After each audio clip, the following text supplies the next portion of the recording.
Okay, it is, ooh, what time is it? Oh my God, 3:15. I took Kay and Benjamin to the drop-off point this morning. I left here at like 11:30. Daddy was here with you, wasn't he? Mm-hmm. Daddy's just left. And then, yeah, I haven't done anything today. I've literally just drove an hour and a bit there and then an hour and a bit back. And then I popped, Christ on a bike.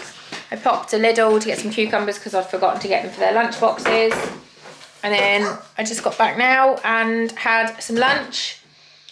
The girls have been, what have you done with Daddy this morning? Playing slime and our tablet. Playing slime and their tablets with Daddy. Fox is now watching Frozen. But it's just a day of a regeneration day, I feel like. I'm just decompressing from seeing my friend. Now I'm gonna sort the house out because it's been hard to keep on top of the housework with an extra toddler in the house. So I'm gonna reset the house, make sure the kids have got their stuff for tomorrow, and that's it. It's not gonna be anything exciting today, just to come on and say hi. Yeah, I'll see you tomorrow.